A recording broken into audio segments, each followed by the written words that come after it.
When most people think of World War II, they picture tanks rolling through Europe, aerial dogfights, and massive infantry battles. What often gets overlooked is the daily struggle of the individual soldier. Survival didn't just depend on bullets and bravery, it depended on food. Cooking in the field was a constant challenge, and open flames could spell disaster. A simple fire could give away a position to the enemy, draw artillery, or reveal a patrol in hostile territory. Soldiers had to get creative, and many devised resourceful methods to heat, prepare, or preserve their rations without ever striking a match. These improvisations weren't just clever tricks, they were sometimes the difference between strength and starvation. One of the most ingenious methods came from tank crews, truck drivers, and mechanics who had constant access to running engines. The heat generated by an engine block or exhaust manifold was more than enough to warm canned rations. Soldiers would place tins of beans, stew, or meat on top of a hot engine and let the natural heat do the work. It wasn't fast, but after an hour of driving, a soldier could open a warm meal without risking detection. This method was popular across armies because it worked anywhere vehicles were found, whether in the deserts of North Africa or the muddy roads of France. The added benefit was that no smoke or fire betrayed their position, making it a safe, silent, and effective cooking hack. In heavily contested areas, particularly in the Eastern Front where Soviet and German troops often lived in trenches or dugouts, soldiers relied on the ancient technique of hot stones. Stones heated discreetly during daylight could retain warmth for hours. Once buried in soil or placed inside small pits, they created enough residual heat to warm food slowly and even heat water for coffee or tea.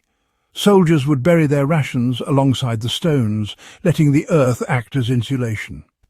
The trick was not just in finding the right stones, but in controlling the heat so tins didn't burst or food didn't scorch. This technique proved invaluable in winter campaigns where frozen rations needed to be thawed without a fire that could be spotted for miles across snowy plains. The German army was especially inventive when it came to ration design, producing self-heating food containers that relied on chemical reactions. Small tablets of quicklime or other exothermic materials were packaged alongside rations, and when water was added, the resulting chemical reaction produced enough heat to warm a meal. While these were not widely distributed due to cost and supply issues, they represented a glimpse into the future of field rations, foreshadowing the modern flameless ration heater used by militaries today. Allied forces, while less experimental with chemistry, often included concentrated fuel tablets like hexamine to heat rations in small stoves, but when stealth was required, soldiers learned to harness the warmth generated during the reaction without open flames. In desperate conditions, soldiers sometimes relied on the most basic heat source available, their own bodies. Cans of food were tucked inside coats, under armpits, or even beneath helmets to use body warmth to thaw frozen rations, or at least take the icy edge off. On the Eastern Front, where temperatures plunged to extremes, soldiers often found themselves with frozen bread or solid blocks of canned food. By placing these inside their uniforms during long marches, they could gradually soften the contents. It was unpleasant and slow. But when fuel was scarce and lighting a fire meant certain exposure to the enemy, this hack kept soldiers from having to eat dangerously frozen meals that could damage teeth or provide no usable warmth to the body. Another overlooked but vital cooking hack wasn't about heating food, it was about keeping it edible. Salt and animal fat became lifelines for soldiers cut off from supply lines. Meat could be packed in salt, curing it enough to last days without refrigeration. Rendered fat, often carried in tins, could be poured over leftovers to seal out air and bacteria, creating a protective layer that kept food safe to eat. This trick was especially common among Soviet partisans and resistance fighters who lived behind enemy lines and had to stretch supplies for as long as possible. In many cases, soldiers would cook once, then store the remainder in fat to reheat later, sometimes again on a hot engine or with stones, without it spoiling. In tropical and desert theatres like North Africa and the Pacific Islands, the sun itself became a cooking tool. Soldiers discovered that placing rations on metal surfaces, such as helmets, shovels, or even the hoods of vehicles, could heat food to a palatable temperature. In sweltering desert conditions, tins left out could soften and warm enough to be eaten comfortably, while water in canteens could be purified more quickly. Some soldiers even built makeshift solar ovens by lining small pits with reflective materials like broken mirrors or polished metal, amplifying the sun's heat to cook rice or boil water. It wasn't efficient in cloudy or forested regions, but where the sun was merciless, it became an invisible stove. These methods weren't just about comfort, they were about survival. A warm meal could restore morale, thaw frozen hands, and give a soldier enough energy to continue fighting. Just as importantly, avoiding fires preserved lives. In modern warfare, detection often meant destruction, and a column of smoke was an easy invitation for artillery fire or an ambush.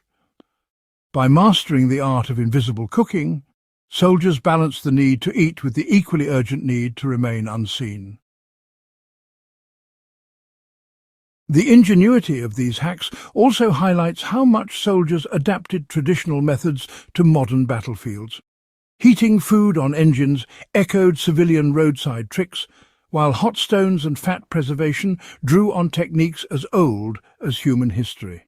In many ways, the battlefield forced a return to ancient survival knowledge, repurposed under the most dangerous conditions imaginable.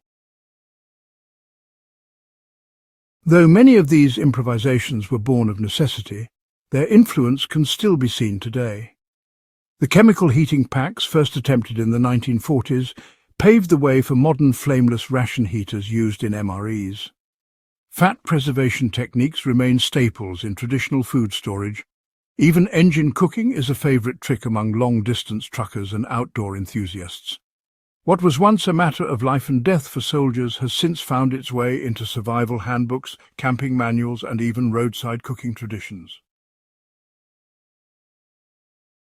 World War II was a war of machines, strategies, and battles, but it was also a war of human endurance. The K-rations, tinned stews, and emergency biscuits that filled soldiers' packs were only useful if they could be prepared and consumed under hostile conditions. Fire was often too dangerous, so men turned to ingenuity: engine heat, stones, chemicals, body warmth, salt, fat, and even the sun. Each of these hacks is a reminder that survival often depended not on what a soldier had, but on what he could improvise. If you enjoyed uncovering these little-known survival stories from the war, subscribe to In the Beginning and share this with others who love exploring the overlooked details of history. There are countless more secrets hidden in the daily lives of World War II soldiers, and together we'll keep bringing them to light.